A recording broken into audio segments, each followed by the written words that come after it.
The year was 1873. The air above Salem, Massachusetts, didn't carry the familiar tang of sea salt and prosperity. It was thick instead, with the acrid smell of burnt pine and something indefinably worse, something metallic and sickly sweet. Elias Thorne, a private investigator whose reputation was built on his quiet tenacity rather than a grand show of force, rode into town just as a chill mist began to claw its way inland from the coast. He wasn't a man given to flights of fancy, nor did he entertain the ghost stories Salem had so meticulously curated over the centuries. Elias dealt in facts, in the cold, hard logic of human failings, greed, jealousy, desperation. But the silence that greeted him was a dissonance he couldn't ignore. The town square was unnervingly empty. Not even the usual flock of scavenging gulls dared to break the oppressive stillness. Elias dismounted his reliable, weary horse, Sentry, tying him to a post outside the general store, whose windows were boarded up with hastily hammered planks. He pulled his leather duster tighter against the encroaching damp and took a deep breath. The scent of fear was palpable, almost a physical presence. He was here for the Dwyer Convoy. 3 days ago, a frantic, barely legible telegram had reached his Boston office. Dwyer Convoy disappeared. Entire payload, no struggle. Salem, urgent.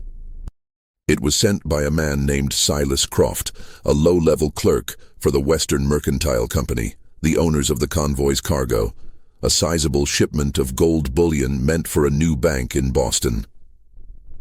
Elias walked toward the sheriff's office, the only building showing a faint flickering light in its window. The street, usually a muddy thoroughfare of activity, felt like a stage after the audience has vanished. Inside, the light source was a single oil lamp on a cluttered desk. Sheriff Alistair Vance was a mountain of a man, his face a road map of deep furrows, but his eyes held the wide, panicked look of a boy lost in the woods. He looked up, his movements stiff. "Thorne, I presume," Vance said, his voice a gravelly whisper. He didn't offer a handshake. "That's right, Sheriff. I'm here about the Dwyer Convoy. My client, the Western Mercantile Company, is anxious for answers." Vance pushed a half-empty bottle of cheap rye aside and leaned back, the chair groaning under his weight. "Anxious, that's a polite word for it. They ought to be terrified, Thorne. We've got nothing. No tracks leading out, no bodies, no witnesses. It's like they were wiped clean." Elias pulled out a small notepad and a pencil, his movements methodical and calm, an anchor in the sheriff's escalating dread. "Start from the beginning, Sheriff. Who was in the convoy?" 5 men. John Dwyer, the captain, a veteran, trustworthy man. His nephew, Caleb. Then we had 2 guards, the Donnelly brothers, big lads, inseparable, and a wagon driver, old man Hemlock. He'd driven that route since the war. 5 men, 3 wagons, gone. And the cargo? $500,000 in gold, bullion, heavy. It's not something you just hide. Vance ran a massive hand over his grizzled beard. "We found the campsite, north of the town, about 5 miles near the old quarry road." They stopped for the night. Fire was doused, tents struck. Neatly, too neatly. "No signs of a struggle, you said?" Elias pressed. Vance scoffed, a humorless, rattling sound. "No. That's the problem. Not a single shell casing, not a drop of blood, not a scuff mark in the dirt beyond where the wagons would have sat. The only thing they left behind was this." The sheriff reached under his desk and pulled out a small canvas bag. He spilled the contents onto the blotter. Not gold, not a weapon, but a collection of old, crudely carved wooden dolls. They were small, no bigger than a man's thumb, each one featuring a single disturbing detail. One had its head tilted at an impossible angle, another had pegs for eyes, and the third was simply a torso, carved with rough, desperate strokes. Elias picked up the doll with the tilted head, feeling the coarse wood under his fingertips. It wasn't just a toy. It felt like a warning. Or perhaps a signature. Where exactly were these found? Scattered. one in the fire pit barely singed, one under where Dwyer's bedroll would have been, and the third, the torso, was pinned to a nearby cedar tree with a rusty nail. Vance explained, his eyes fixed on the dolls with revulsion. Local legend says they're whisper dolls, old Salem nonsense. People used to leave them as a form of a curse, a sign of silent malice. Superstition, Sheriff. But superstition often has a human root, Elias stated, placing the doll back down. His mind was already assembling the pieces. 5 men, $500,000, no struggle, and a bizarre calling card. The realism of the situation, the cold logistics of moving such a payload, clashed violently with the clean, almost surgical disappearance. The crew wasn't carrying extra supplies, any personal items missing beyond the men themselves. Their personal bags, rifles, the usual provisions, all gone with them. The only things left were the doused fire and the dolls, and the fear, the sheer overwhelming silence. Vance looked genuinely terrified. The crew was armed, Thorne. They were seasoned. For 5 men to vanish, along with 3 wagons and a fortune, without a single shot fired. That's not a robbery. That's an unnatural event.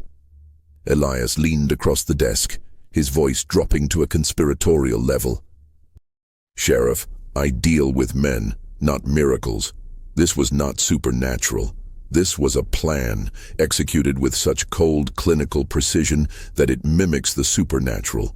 It's meant to scare you off, to make you dismiss the facts. The investigator knew the true horror lay not in ghosts, but in the depths of human organization and malevolence.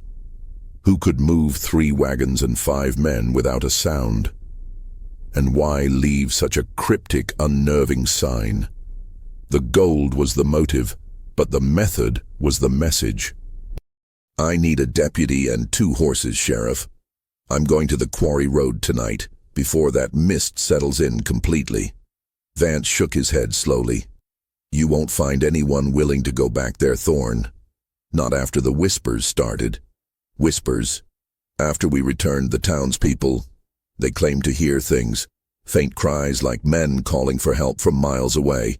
They say the dolls are whispering the names of the missing. It's driving them mad. Look around, Thorne.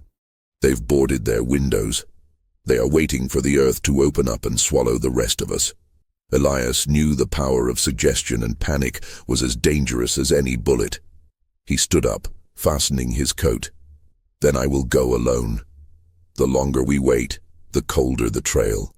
The people who took the Dwyer Convoy are human, Sheriff, and humans leave evidence. He walked out of the sheriff's office, the lamplight immediately swallowed by the oppressive twilight.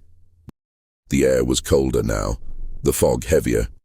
As he rode sentry out of the silent, boarded-up town toward the North Road, the unsettling image of the whisper dolls, with their twisted, mute malice, clung to his mind. The real horror of the Dwyer Convoy wasn't its disappearance. It was the unseen hand that moved it, leaving behind a silence so perfect it screamed of deep, intricate malevolence. The cold truth, Elias suspected, would be far more terrifying than any ghost story. Thank you for diving into the mystery of the Dwyer Convoy. The secrets behind this chilling disappearance will unfold over the next 9 chapters.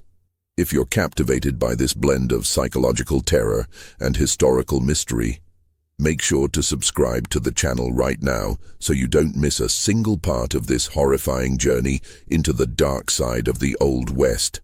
Hit that subscribe button and turn on notifications. The ride to the quarry road was a descent into palpable isolation. The thick, wet fog reduced visibility to a few yards, muffling sentries' hooves and Elias's own heavy breathing. It was the kind of night where every creak of leather and snap of a twig sounded like an imminent threat. Elias reached the alleged campsite an hour later, guided by a faint, unnatural break in the tree line that Sheriff Vance had described. The clearing itself was a testament to the disturbing efficiency of the perpetrators. Vance had not exaggerated. The spot was clean. The ground, despite the recent dampness, was almost undisturbed, save for the clearly defined rectangular indentations where the 3 large wagons had rested. The fire pit was a neat ring of stones, the ashes pressed down flat, as if someone had meticulously ensured no ember could reignite. Elias dismounted, pulling his lantern from his saddlebag. The yellow glow fought a losing battle against the encroaching fog, creating dancing shadows that played tricks on his peripheral vision. He walked the perimeter slowly, his eyes scanning for anything, a stray button, a dropped cartridge, a discarded piece of rope. The first tangible piece of evidence beyond the 3 whisper dolls Vance had shown him was a small, nearly buried depression in the mud just beyond the wagon prints. Elias knelt, scraping away the topsoil with his knife. It wasn't a boot print. It was too narrow, too shallow. It was the mark of a small iron wheel, far smaller than a wagon wheel, and its pattern was unique, almost industrial. 3 large wagons and 5 men, $500,000 in gold. How do you move that weight silently and quickly? The gold bullion alone would have weighed several tons. 3 heavy wagons, even if pulled by multiple teams, were slow, cumbersome, and loud. The sheer logistics of the crime pointed not to opportunistic bandits, but to an organized, well-funded operation. And the small iron wheel mark suggested they hadn't simply ridden off. They had transported the gold in a different way, possibly transferring it to a smaller, more maneuverable vehicle or device after the convoy was secured. Elias moved to the cedar tree where the torso doll had been pinned. He examined the nail hole. It was deep, driven home with a solid, deliberate blow.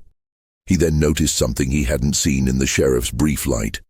A patch of bark, about waist height, had been scuffed repeatedly. He ran his gloved hand over it. It was rough, but underneath he felt a slick, almost greasy residue. He brought his hand close to his face. The smell was faint but distinct. Animal fat and old leather. He looked up at the branches. This wasn't where the convoy men would tie their horses. They were tethered further away. The scuff marks were consistent with something being hoisted or lowered repeatedly. And the residue. It smelled like a well-oiled pulley system. They didn't ride away. They lowered the cargo. Lowered it where? The old quarry road was nearby. Elias headed through the mist, the small iron wheel print an arrow pointing the way. After 100 yards of dense, chilling woods, the ground dropped off abruptly into the quarry. A deep, jagged pit of black rock that plummeted into murky, still water at the bottom. The fog, trapped in the basin, made the bottom look like a vast, empty void. The quarry had been abandoned for years. The rock face was sheer and unforgiving. But here, at the lip, the evidence coalesced. A heavy-duty industrial-grade winch had been bolted to a massive, stable boulder. The bolts were shiny and new, the wood beneath them freshly compressed. The ground around the boulder was heavily churned, a chaos of scuff marks from heavy boots. A clear sign of intense, hurried physical labor, the only sign of violence, or at least struggle, he had found so far. The disappearance was not from the camp. The seizure had occurred at the camp, a silent, bloodless operation that had neutralized 5 armed men. The transport had taken place here, at the quarry, where the sheer drop could hide the noise and the winch could lift or lower incredibly heavy loads. Elias approached the winch. The thick hemp rope, cut cleanly, was coiled beside it. It was industrial rigging meant for hoisting tons of stone. But the critical discovery was on the boulder itself, next to the fresh metal of the winch base. Scratched into the granite, faint but unmistakable, was a symbol. A stylized, interlocking pattern of 3 curved lines. It wasn't an organization's logo, it was a mark of ownership, a brand, and it looked strikingly familiar. Suddenly a sound sliced through the oppressive silence, not the faint, imagined cries of the whispers the sheriff had mentioned, but a heavy, distinct thump coming from the depths of the quarry. It was followed by the faint sound of metal scraping stone. Elias froze, his hand instinctively going to the Colt Peacemaker holstered at his hip. He wasn't alone. Someone was at the bottom of the quarry, and they were still working. He backed away from the lip, moving slowly and silently into the thickest part of the fog-shrouded woods. The true nature of the crime, a sophisticated, well-planned abduction and theft executed by professionals, was hardening into a terrifying reality. But the question remained, where were the 5 men of the Dwyer Convoy? If they had been killed, why the clean camp? If they were alive, why the surgical silence? As he retreated, a chilling thought struck him, connecting the methodical crime scene to the unsettling whisper dolls. The perpetrators had spent more effort creating the illusion of a vanishing act than they had hiding their logistical tracks. The cold horror wasn't the gold, it was the message. We took them, we planned it, and we want you to be afraid of a ghost. He reached Sentry, his mind racing. The organization responsible was still active, still operating in this isolated area. Elias needed to find high ground, a vantage point to observe the quarry before dawn. The clock was ticking, and with every tick, the men of the Dwyer Convoy slipped further into a planned, terrifying obscurity. Elias spent the remainder of the night finding a position that offered a silent, concealed view of the quarry. He settled on a high ridge overlooking the basin, a rocky outcrop that allowed him to see the quarry floor when the fog occasionally shifted. As the first streaks of a weak, grey dawn filtered through the clouds, the mystery at the bottom of the quarry began to reveal itself. The noise he had heard was confirmed. There were 2 figures moving on the quarry floor.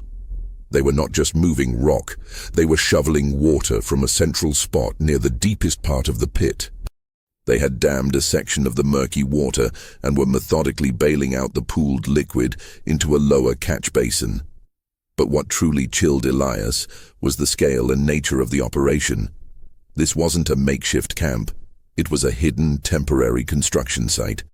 There were prefabricated wooden supports, lengths of metal tracking, and numerous empty, industrial-sized barrels, all suggesting a plan that had been underway long before the Dwyer Convoy even left its port of origin. He focused his spyglass on the 2 figures. They were large men, dressed in heavy, dark canvas coats, and they moved with the practiced, disciplined coordination of former military or dock workers.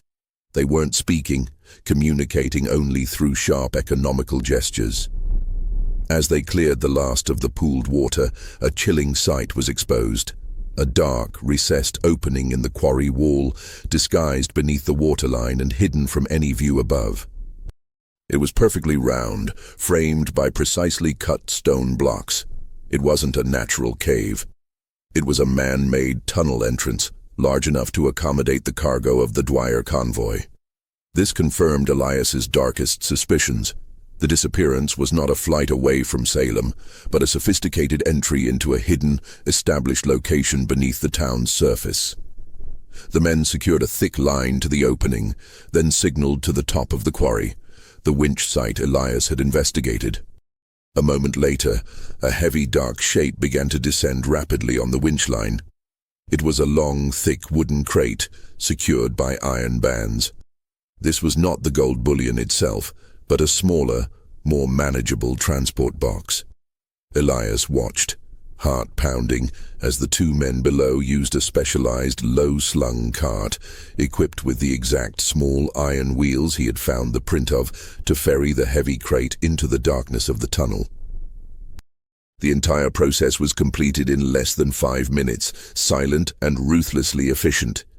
They weren't taking the gold, they were stockpiling it, and they weren't mere thieves. They were engineers, miners, or possibly former military logistical officers. This was a syndicate. But where are the men? The question brought a fresh wave of psychological terror. The tunnel was their destination. Elias now needed to find a way in. He couldn't risk descending the sheer face of the quarry in daylight, not with 2 armed men operating below. He needed an alternate entrance, a logical secondary access point to a tunnel system that must stretch deep beneath the bedrock of Salem. He packed his spyglass and retreated, heading back towards the town, but avoiding the main roads. He needed local knowledge, the kind of information Sheriff Vance's panic had eclipsed. He needed to find Silas Croft, the clerk who sent the telegram, and learn everything about the Dwyer crew. Elias found Croft at a decrepit boarding house on the outskirts of Salem. Croft was a nervous, skeletal man, sweating profusely despite the cold. He was clearly under immense psychological duress.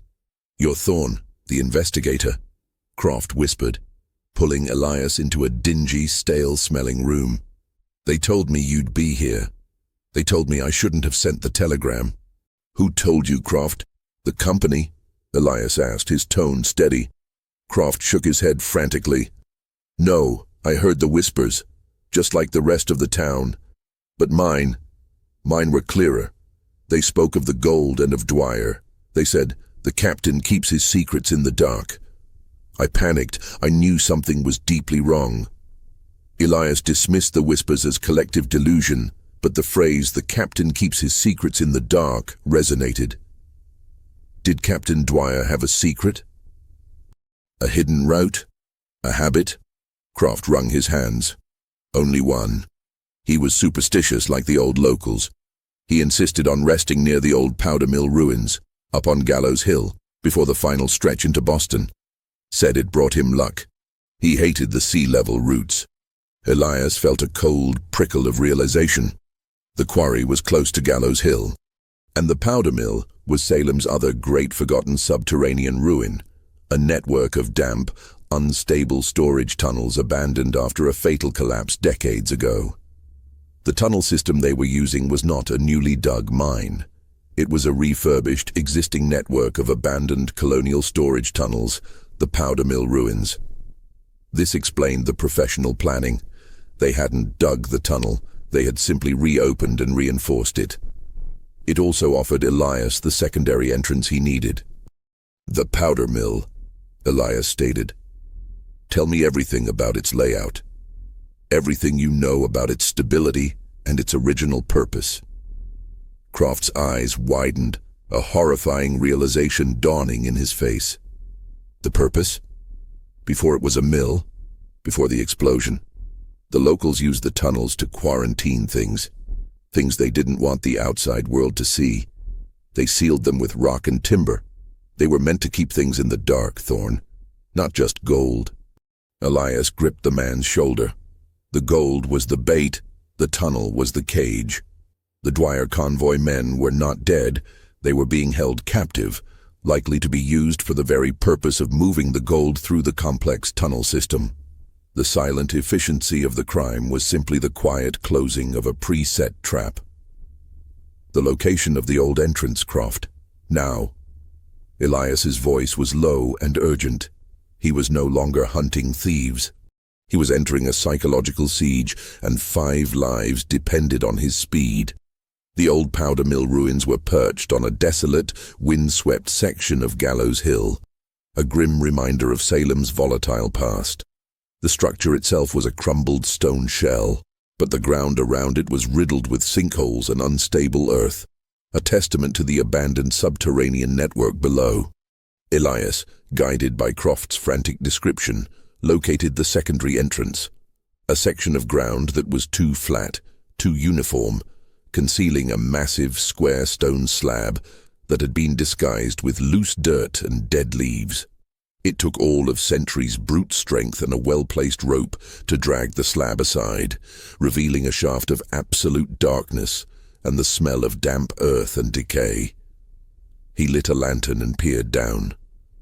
The entrance dropped 10 feet into a narrow stone-lined passageway, the original colonial quarantine tunnel. "Stay here, Croft," Elias ordered, his hand firmly on his pistol.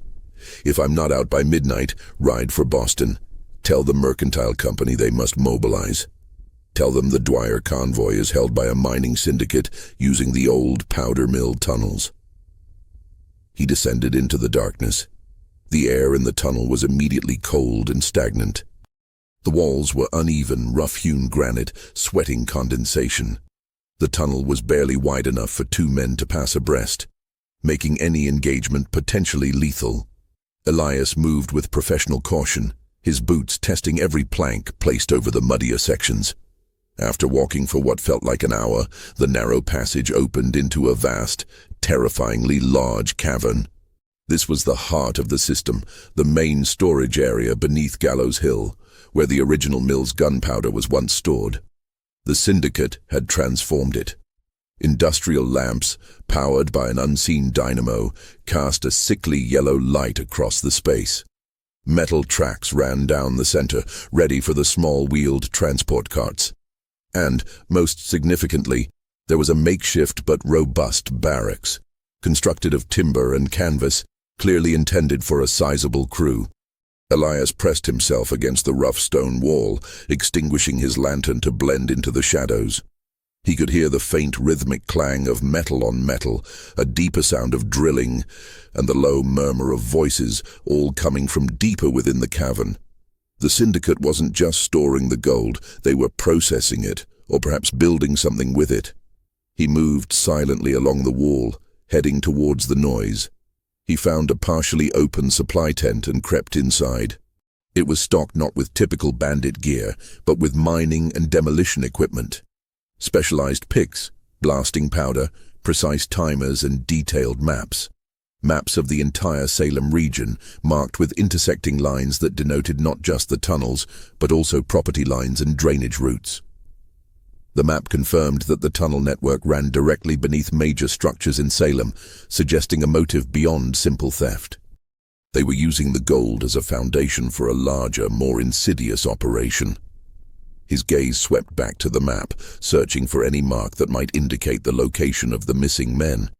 He found a specific section, an offshoot tunnel marked with the same interlocking symbol found at the quarry, and beside it, a hastily scribbled word: holding.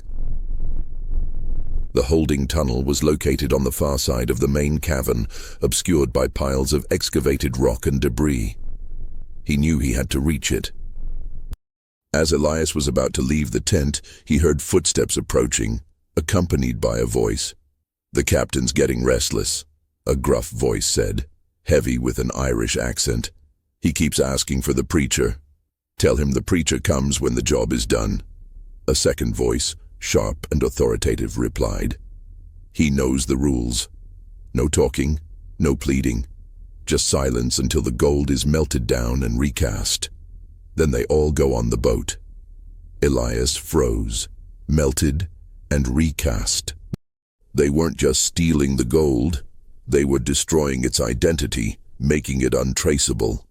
And the mention of a preacher suggested a chilling religious or ritualistic component to their psychological warfare, perhaps linked to the whisper dolls and the fear they were generating in Salem. The critical information, however, was about the missing men.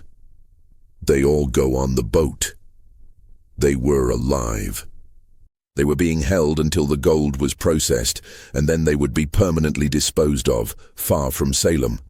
The two men passed the tent, heading towards the holding tunnel. This was his chance. Elias emerged, moving swiftly through the shadows and across the slick metal tracks. The sound of the drilling and the hammering in the distance was both a cover and a terrifying reminder of the Syndicate's operational strength. He reached the mouth of the holding tunnel. Unlike the main cavern, this passage was dark, damp, and smelled strongly of unwashed bodies and fear. He could hear faint, ragged breathing. He drew his Colt. He was about to confront the dark heart of the mystery. The challenge was not just to free the men, but to do it without alerting the entire compound, deep under the very soil of a town already consumed by psychological terror. The real horror was how close he was to salvation, and how far he was from safety. The holding tunnel was a tight, oppressive space, clearly intended for containment, not comfort. Elias moved forward slowly, the beam of his recovered lantern cutting through the damp darkness. He found them about 50 feet in. The 5 men of the Dwyer Convoy were chained to the granite wall, their hands manacled above their heads, leaving them suspended in a permanent, agonizing slump. They were alive, but barely. Their faces were drawn, covered in the grime of the tunnel, and their eyes were wide with a deep, paralyzing terror that had nothing to do with their physical discomfort. They were being guarded by a single man, a brute slumped on a wooden stool, his back to the entrance, snoring lightly, his rifle propped against the wall. Elias signaled sentry, his faithful horse, who was tied just outside the main tunnel entrance and trained to respond to specific, soft whistles. He gave a sharp, low chirp. The sound, muffled by the stone, was intended to draw the attention of the guard, but from a direction Elias was not in. The guard stirred, grumbling, and slowly turned his head toward the main tunnel. This gave Elias the fraction of a second he needed. He moved with the precision of a trained predator, closing the distance between them in 3 silent strides. He brought the butt of his heavy Colt down sharply, just behind the guard's ear. The man dropped instantly and silently. Elias knelt, checking the guard's pulse. Unconscious, but alive. He quickly confiscated the rifle and the key ring hanging from the man's belt. He approached the 5 men, who stared at him, unable to speak, their eyes flicking frantically between Elias and the darkness of the tunnel mouth. "I'm Elias Thorne. I'm here to get you out," Elias whispered, moving quickly to Captain John Dwyer, the man in the center. Dwyer was the worst off. His face was a mask of sheer psychological breakdown. His lips moved, but no sound came out. Elias unlocked the manacles one by one. The Donnelly brothers, Caleb and Old Man Hemlock, were weak, but responsive, rubbing their wrists and taking deep, grateful breaths. "We need to move now. How many are out there?" Elias demanded, keeping his voice a harsh whisper. Caleb Dwyer, the nephew, spoke first, his voice thin and shaky. 12, maybe 13. They move in shifts. They only keep one guard here. Said the darkness was enough. "What did they do to you?" "Nothing, that's the point," Caleb hissed, tears welling in his eyes. "They didn't beat us. They just chained us up and played with our minds. They kept asking us what we saw, who we told. They played these terrible sounds, like people screaming miles away, and then a whisper right in your ear. They said the gold was cursed, and we were cursed for touching it." The whispers. The psychological warfare was directed both at the town and at the men themselves. Elias turned to Captain Dwyer, who was now weeping silently, shaking his head. "Captain, I need you to focus. I found the gold. They're melting it down. We can get you out, but I need to know one thing. Who is the preacher?" Dwyer flinched as if struck. He is the key. The reason." "Reason for what, Captain?" Dwyer swallowed hard, his voice a cracked rasp. "The gold. It wasn't just bullion. It was the foundation. They were building a bank, Thorne. A bank in Boston. But the syndicate, they convinced me. They showed me the paperwork. The men running the bank. They were taking the gold, but not using it. They were going to declare the bank insolvent, disappear with the fortune, and let the small investors drown. This was a massive twist. The theft of the Dwyer Convoy was not a standard heist. It was a preemptive operation to stop a larger, more sophisticated financial fraud, or perhaps to seize the gold before the fraudsters could. The perpetrators saw themselves not as criminals, but as a twisted form of vigilante or enforcer. "The syndicate is going to use the gold for their own purpose," Elias concluded. "What is the preacher's role?" "The preacher. He is the master manipulator," Dwyer finally whispered, his eyes filled with absolute dread. "He's not a real preacher. He's a rhetorician. He convinced me to help them. He said by diverting the gold, we were saving thousands of small investors from ruin. He said we had to disappear to make it look like a simple robbery, to give the syndicate time to expose the corrupt bank owners." Dwyer's confession was a devastating blow. The captain was a willing participant in the initial deception. The disappearance was planned, not forced. But something had gone terribly wrong. "You went along with the plan. Why are you chained here, Captain?" Dwyer's voice broke. They lied. They didn't want to expose the bank owners. They just wanted the gold for themselves, and me for my knowledge of the manifests. When I realized the truth, I tried to resist, but they were too many. They chained us up here to make us go mad. The preacher, he comes in and gives his sermons, telling us our silence is our penance for our greed. He's the one who carved the whisper dolls. He calls them idols of atonement. The horror was now complete. The Dwyer Convoy was a theatrical lie. The psychological terror wasn't a side effect. It was the main strategy, designed to ensure the men's silence and the town's paralysis. "We need to go, Captain." "Now," Elias insisted, handing his knife to one of the Donnelly brothers, who was staring fixedly at the tunnel entrance. But before they could move, the drilling from the main cavern abruptly stopped. The silence that followed was deafening, more terrifying than any noise. The syndicate had finished their work.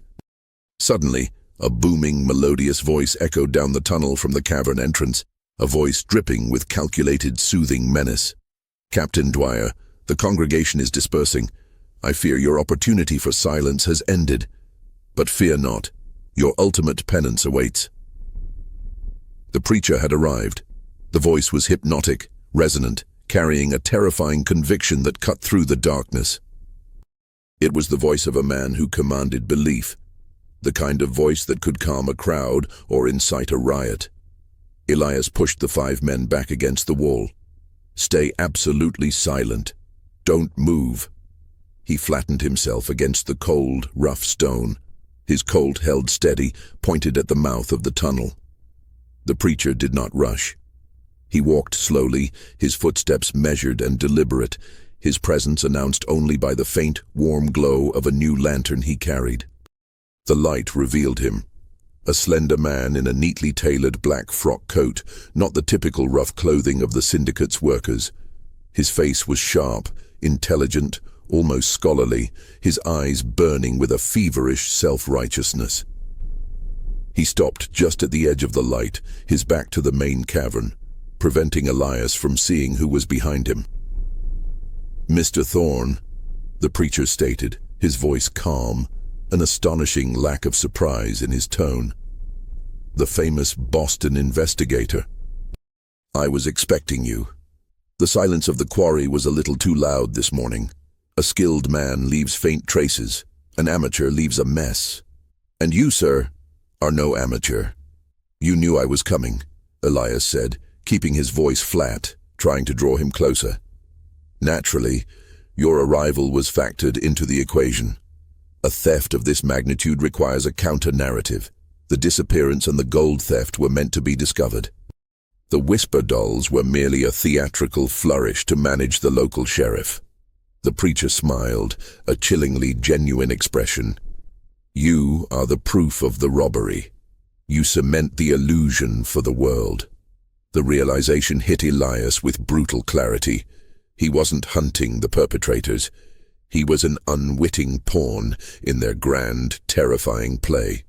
"The Dwyer men are alive, preacher. Your theatrical fraud is over," Elias challenged. "Ah, but is it? They are alive. Yes, but their minds are broken. And the moment they leave this place, they will corroborate my narrative, not yours." The preacher stepped forward, his eyes locking onto Elias in the darkness. "Captain Dwyer already believes he saved the town from corrupt bankers. He believes his suffering is atonement. He will not expose the truth. He will protect the lie." The truth of the preacher's psychological grip was apparent on the faces of the freed men, who were now paralyzed, staring at their former manipulator with a mix of terror and misplaced loyalty. "You're using these tunnels to melt down the gold," Elias pressed, trying to shift the focus back to the crime. "Melting it down is merely a temporary measure," the preacher corrected, a hint of arrogance in his voice. "We are not common thieves, Mr. Thorne. We are purifiers. The gold is being recast into structural support beams, beams that will be installed under the buildings of Salem, replacing the rotting colonial foundations. When the financial scandal breaks in Boston and the bank fails, Our gold will literally hold up this town, saving the small businesses and the citizens from collapse. The audacity of the plan was staggering. They weren't just stealing the gold, they were laundering it into the literal infrastructure of Salem, turning a massive fortune into untraceable, immovable public works, all while maintaining their twisted sense of moral superiority. "You're a terrorist with a financial sermon," Elias scoffed, "and you have 5 hostages." "Hostages?" The preacher laughed, a light, melodious sound that echoed horribly in the stone tunnel. "No, disciples. They are the only ones who know the full plan. And once they leave on the steamer, destination unknown of course, the gold will be gone, the lie will be complete, and Salem will be saved, albeit unwittingly." Suddenly, the preacher's smile vanished. "But you, Mr. Thorne, you are a loose thread. You deal in facts. You would ruin our grand design." He raised his lantern slightly, illuminating the area just behind Elias, and revealing a new wall that had been hastily constructed out of thick timber and mortar, sealing the path back to the main cavern. They had been trapped the moment the drilling stopped. "You see, Mr. Thorne, the holding tunnel is about to live up to its name. The air supply to this passage is now sealed. We have enough gold. We no longer require the tunnel, or its occupants." The preacher turned on his heel, his black coat swinging. "Enjoy the silence, investigator. I'm afraid this final chapter is not one you were meant to write." He retreated, leaving his lit lantern on the ground. As he disappeared, the faint, low sound of water beginning to rush became audible, coming from the far end of the tunnel. Elias dashed to the source of the sound. The syndicate had breached an ancient underground cistern at the blind end of the passage. Murky, foul-smelling water was beginning to pour in, slowly at first, but with a terrifying, inexorable pressure. The 5 freed men, who had just escaped the psychological prison of their chains, were now staring at a very real, rapidly approaching flood. The preacher had sealed them in a watery tomb. Elias had walked right into the rhetorical trap. He was now facing the terrifying, concrete problem of human survival against a meticulously planned execution. The water was rising fast, a cold, dark tide that immediately soaked their boots. The tunnel's floor was a natural trough, funneling the influx with terrifying speed. "The wall! We have to break the wall!" Elias shouted, pointing to the freshly sealed timber and stone. The Donnelly brothers, large and strong but weakened by their ordeal, immediately began pounding on the timber, their efforts futile against the thick, tightly packed mortar. The preacher's crew had worked fast and efficiently. "There must be a weakness, a crack," Elias yelled over the growing roar of the water. He ran his hands over the rough-hewn granite wall of the passage itself, not the sealed exit. The stone was solid, ancient, but then his fingers found something, a thin, almost imperceptible line of fresher, less weathered rock, running horizontally, about 5 feet up. "Captain Dwyer, Caleb, look here." Captain Dwyer, despite his psychological collapse, was a former military engineer. He moved stiffly to the wall, examining the line with professional scrutiny. "It's an old seam," Dwyer rasped, the fear momentarily replaced by focus. "The colonials used to build these tunnels in segments, cutting the stress with seams of softer shale. They would have packed this with a rudimentary clay mixture, not stone." "Can we breach it?" Elias asked, knowing they had only minutes before the water level made standing impossible. "With enough force, yes. The rock around it will crack first. We need a lever or a hammer." Elias looked around frantically. They had the guard's discarded rifle, the keys, and his Colt. Not enough. Then Old Man Hemlock, the wagon driver, spoke for the first time since his release, his voice barely audible above the rising water. "The cart, the little one. They used it to move the gold. It's metal. Use the axle." Elias remembered the small-wheeled transport cart from the main cavern. The preacher had used the holding tunnel to store the gold temporarily, meaning the cart must have been here. Caleb pointed to a pile of wet, decaying canvas in the darkest corner of the tunnel. "It's under there. They covered it when they brought us in." Elias, followed by the Donnelly brothers, waded through the now knee-deep freezing water and tore away the canvas. There it was, the small, low-slung cart. They quickly wrestled it apart, tearing out a thick, short iron axle. "Dwyer, you and Hemlock stand guard. If they hear us, they will breach the tunnel with dynamite," Elias instructed. "Donnelly brothers, drive this into the seam. Aim for the soft rock." The two brothers began a desperate rhythmic hammering using a heavy piece of granite they found as a makeshift sledgehammer. Clang, crack, clang, crack. The noise was deafening in the confined space. The water was now at their waists, its icy grip numbing their legs. The air was becoming stale, heavy with the moisture and the scent of fear. With a final desperate crack, the axle splintered the softer shale, forcing a deep crack to run vertically along the granite wall. A small cascade of dust and tiny pebbles poured out. "It's working, we have a breach," Caleb shouted, coughing from the strain. Elias shoved the axle deep into the new crack, using it as a lever. "Everyone push, now." They pushed with the desperate strength of men fighting for their last breath. The entire section of the wall groaned, and then, with a sound like a distant collapsing mine shaft, a section of the ancient granite sheared away and collapsed inward. It opened not into the main cavern, but into a narrow, dry service passage running parallel to their trap. A forgotten colonial drainage channel, just big enough for a man to squeeze through. "Go! Go now!" Elias ordered, pushing Old Man Hemlock and the exhausted Donnelly brothers through the opening. He helped a trembling Captain Dwyer through last. Dwyer paused, staring back at the rising water and the sealed end of the tunnel. "The gold. It's still down there, Thorne, in the beams. They're going to use it to rebuild this town on a foundation of lies." "We'll expose the lies from the outside, Captain," Elias assured him, shoving him into the passage. Elias squeezed through last, turning immediately to push a large, jagged piece of granite into the opening, barricading it against any immediate pursuit.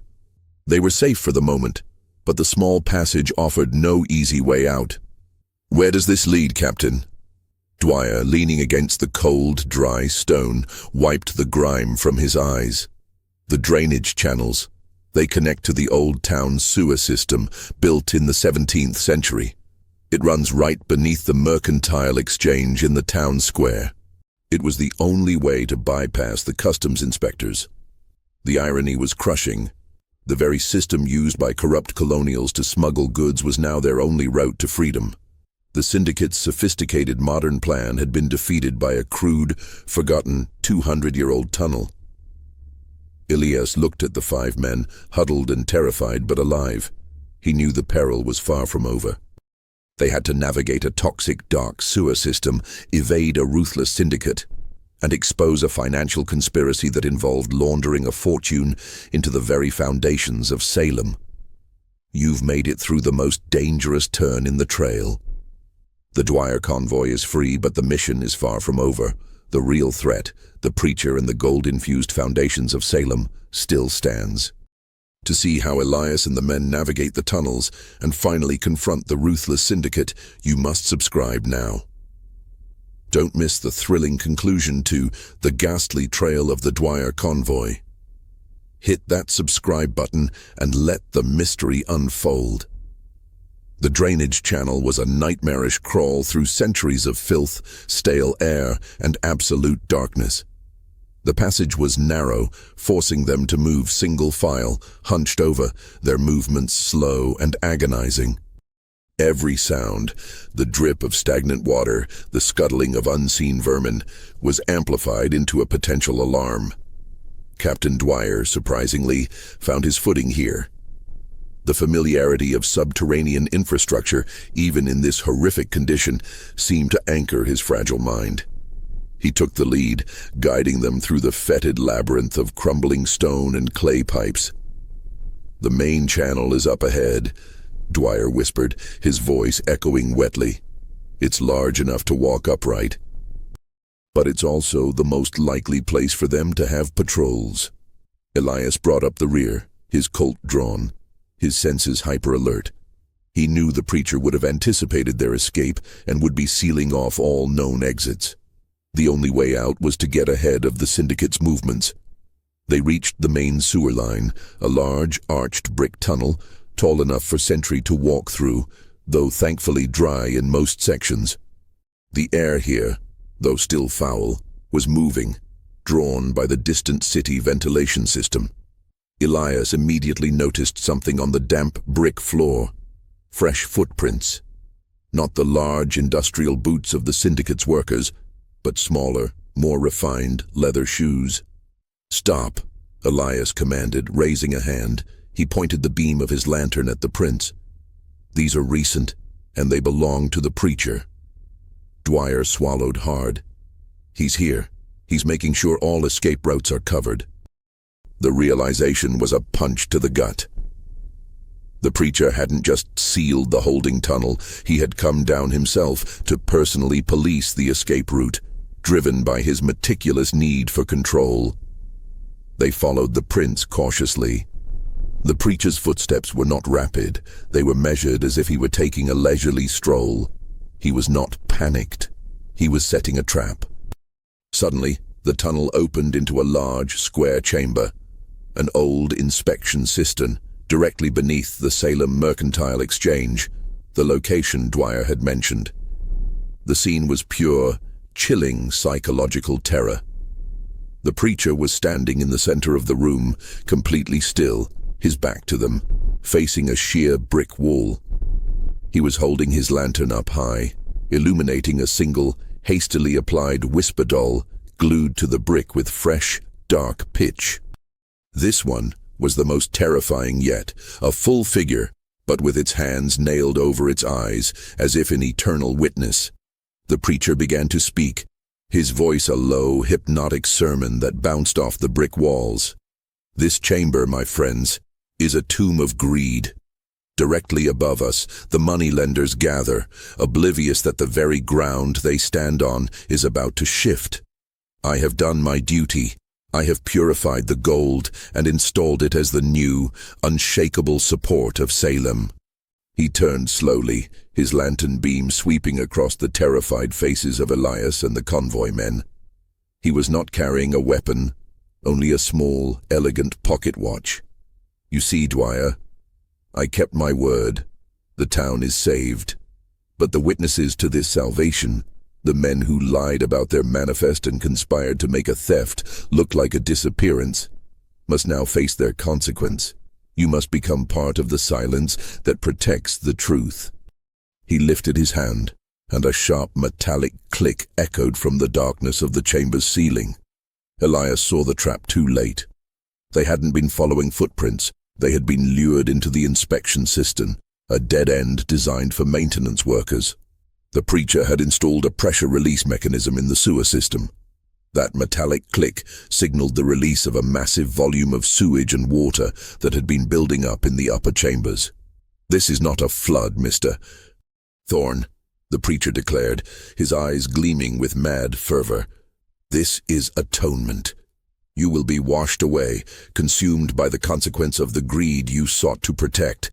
The roar of the rushing water was now a freight train approaching in the darkness. It was coming from two directions, channeled perfectly to converge and obliterate anything in the cistern. "The walls, they're old. They'll collapse before the water hits us," Elias shouted, his survival instinct overriding everything. He didn't wait. He sprinted toward the wall the preacher was facing, pulling the guard's stolen rifle up. "It's not just an idle, preacher. It's the mark of a fault line." Elias fired the rifle twice at the whisper doll, aiming not at the doll itself, but at the brick directly beneath it. The heavy caliber rounds slammed into the old mortar, sending up clouds of dust and fragments. The preacher's face, for the first time, showed a flash of genuine, unadulterated shock. He had used the ancient seam to position his final trap, and Elias had figured it out. The brick around the bullet holes immediately cracked, and a thin horizontal seam of light appeared, a crack leading upward, directly beneath the mercantile exchange. "Move! Use the crack!" Elias yelled. The roar of the water was now an overwhelming physical force. Captain Dwyer and the others scrambled, using their knives and hands to pry the damaged bricks free. The preacher, momentarily stunned by the violent breach of his perfect plan, finally broke his composure and ran. He fled into a narrow side passage, disappearing into the darkness. Elias gave the men a final push through the opening. As the last man, Caleb, squeezed through, the first wave of the pressurized water slammed into the cistern. The force was catastrophic, obliterating the wall where they had stood just seconds before, and tearing out the very brick foundation of the chamber. Elias lunged through the crack, the last man out, just as the chamber was consumed by a rushing, dark torrent. He was in a small, cramped cellar. Above him he could hear the confused shouts of men and the sound of heavy furniture scraping across the floor. They had successfully burst into the heart of the mercantile exchange, directly into the offices of the very men the preacher had targeted. They had escaped the dark, only to find themselves in the eye of the storm. Elias helped the exhausted men up a set of rickety wooden stairs and into the basement of the mercantile exchange. The smell of old paper, leather, and money was a stark contrast to the filth of the tunnels. The building above them was a hive of frantic, organized activity. They could hear panicked voices, slamming doors, and the frantic clicking of telegraph keys. "They're not thieves, they're money lenders," Dwyer gasped, recognizing the sounds of high-level financial panic. The preacher's plan worked. The bank is being exposed. Elias realized the true genius of the preacher's conspiracy. By stealing the gold before the financial fraud was executed and burying it in Salem's foundations, the preacher had simultaneously 1. Exposed the corrupt Boston bankers who planned to declare their bank insolvent and vanish with the money, and 2. Protected Salem from the ensuing financial collapse by literally underwriting its real estate with untraceable, melted-down gold. The price, however, was 5 innocent lives, silenced to protect the secret. "We need to go up," Elias said, leading the weary convoy men. "We're going to expose the preacher and the gold." They climbed the final flight of stairs and burst onto the main floor of the exchange, a large, ornate room filled with polished desks and ledgers. The men in the room, wealthy, nervous clerks and brokers, gasped at the sight of the 6 disheveled, grime-covered figures emerging from a basement trapdoor. Just then, a man in a crisp suit, the manager of the exchange, rushed to the telegraph office shouting, "It's confirmed. The Central Boston Bank has suspended all payments. It's a run. We have to secure our assets." The room erupted into chaos. This was the moment the preacher had timed, the public collapse of the corrupt bank. Elias grabbed the exchange manager's arm. "You need to listen to me. I am Elias Thorne, investigator. The gold that was supposed to secure the Boston Bank is not missing. It is under this town." The manager stared at him as if he were insane. "The Dwyer Convoy was robbed, man. It's gone. The manifest is gone." "The manifest was a lie. Captain Dwyer will testify. The gold was recast into structural beams and used to replace the foundations of half the business district." Elias shoved Captain Dwyer forward. The captain, his eyes finally clearing of their terror, pointed directly at a large, load-bearing pillar in the center of the room. "That pillar right there, it's too new. I saw the manifest. The preacher's crew took out the old granite supports and replaced them with the gold beams to launder the fortune. They're all over town." Suddenly a loud, clear voice cut through the panic. "A riveting theory, Captain Dwyer, one that will be utterly dismissed by a jury." The preacher emerged from the back office, having used the sewer network's ventilation system to make his way to the surface. He was impeccably clean, composed, and now fatally armed with a small silver-plated pistol. He was not alone. Behind him stood Sheriff Vance, looking terrified, his massive body trembling. "Sheriff Vance, I believe this investigator and these convoy men are nothing more than common criminals trying to divert attention from their own failure to deliver the gold," the preacher announced, his voice carrying the authority of a judge. Elias saw the horrifying finality of the trap. The preacher had planned for his exposure. "You threatened the sheriff, preacher," Elias accused, pointing the Colt at the man. "You used the whisper dolls to generate mass terror and secure his silence. I merely provided a powerful, culturally relevant narrative for the town's collective anxiety," the preacher corrected, a cold smile on his face. "And I presented Sheriff Vance with a choice. Expose me and plunge Salem into a financial ruin worse than the fire of '73. Or allow me to save the town's businesses and silently eliminate the witnesses to the lie." The preacher raised his pistol, aiming directly at Dwyer. And the sheriff, being a good man, chose to save his town. The true horror was the sheriff's agonizing, impossible choice. He hadn't been intimidated by a ghost. He had been forced into a moral compromise by a genius manipulator. Dwyer stepped forward, accepting his fate. "I was a willing conspirator in the initial deception, Thorne. My death, my silence, will protect the town. It's the only way." "No, Captain," Elias said, his voice hard. "The truth is, the only way." He shifted his aim, not at the preacher, but at the load-bearing pillar behind him. "You can't have it both ways, preacher. You can't stand for truth and finance your righteousness with murder." Elias fired. The Colt round struck the old, cracked granite column right where the Dwyer Convoy had said the structural integrity was weakest. It wasn't the gold beam, but the surrounding stone. The column groaned. A large crack appeared, running vertically up the wall, and a cascade of plaster and dust rained down. "The structure won't hold!" the exchange manager screamed, his face white. "Get out! Everyone get out!" The preacher looked from Elias to the column, his perfect composure shattering. "You fool! You'll collapse the building." Elias had forced the ultimate confrontation. Expose the gold beam, and the building collapses, leading to a police investigation and the collapse of the syndicate's entire moralizing facade. He had traded a life for a piece of evidence, and the preacher knew it. The panic was absolute. Brokers and clerks scrambled for the exits as the mercantile exchange began to groan under the sudden immense strain. The preacher, seeing his meticulously balanced creation of salvation and silence collapsing around him, lost all trace of his composure. He fired his small silver pistol wildly, the shot striking the wall near Elias's head. "You destroy everything! You have no faith!"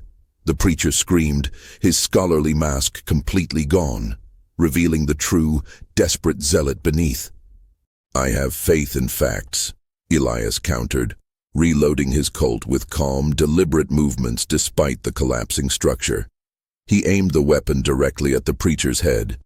"The gold is the evidence. The men are the witnesses. Your sermon is over."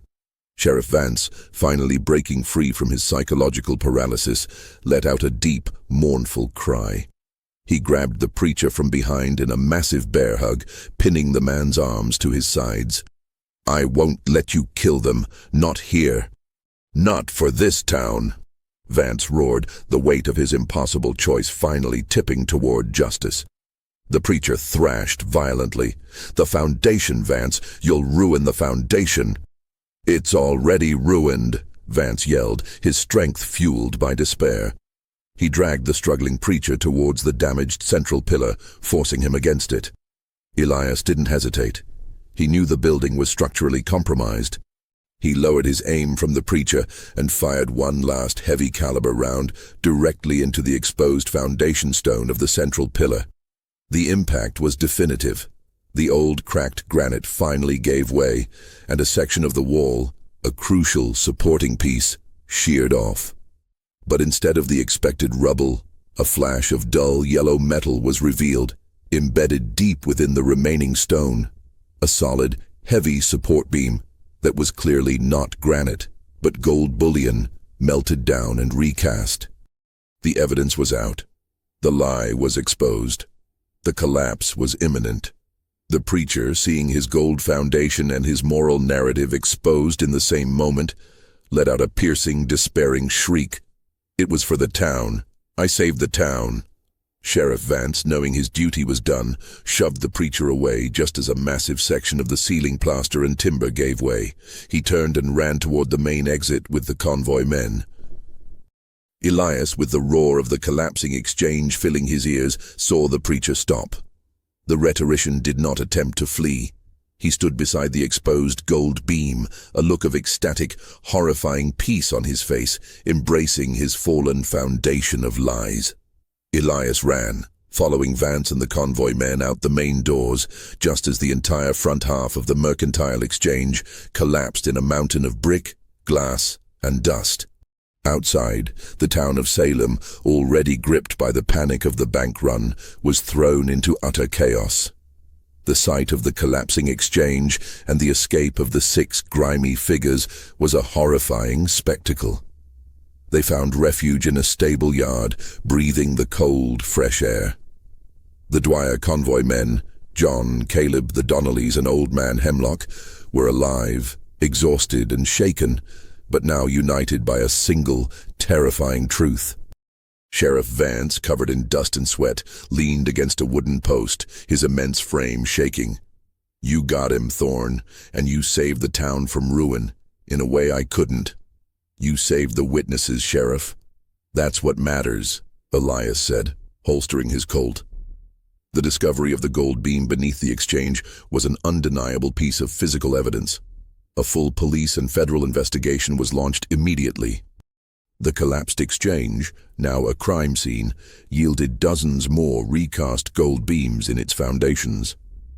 The subsequent inspection of other major properties in the business district confirmed the preacher's plan. The financial elite had been exposed, and Salem's foundations were indeed saturated with the stolen fortune. The preacher was found dead beneath the rubble, his obsession with his truth finally consuming him. The remainder of his sophisticated syndicate, the engineers, the miners, the logistics men, fled into the extensive network of tunnels. But the police, armed with Dwyer's full confession and the syndicate's maps, systematically sealed off all access points, trapping and capturing them in the days that followed. Captain Dwyer's testimony was damning. He confirmed his willing participation in the initial stage disappearance to avoid the corrupt bank, but also exposed the preacher's lies and the intended execution of the convoy men. He faced charges, but his testimony, and the fact that his actions ultimately led to the exposure of a far greater financial crime, mitigated his sentence. The gold, now undeniably linked to the crime, could not be removed without collapsing the very structures it supported. The city of Salem, facing an unprecedented crisis, was eventually forced to declare the gold-filled foundations the property of the state, effectively neutralizing the preacher's scheme. The gold was recovered, but it remained embedded, supporting the town and becoming a bizarre, permanent, unseen foundation of justice and compromise. Elias Thorne was hailed as a hero, though he himself only felt the deep psychological scar of the preacher's rhetorical power. He collected his fee, knowing the true horror was not the gold or the violence, but the man who could use terror, morality, and sophisticated logistics to manipulate an entire town into accepting a monstrous lie. The Dwyer Convoy was officially erased from all official records as a simple robbery. It was instead classified as an unprecedented conspiracy and financial fraud, and the gold became a silent, permanent monument to the terrifying power of human malice and the desperate, dark choices men make when faced with an impossible moral compromise.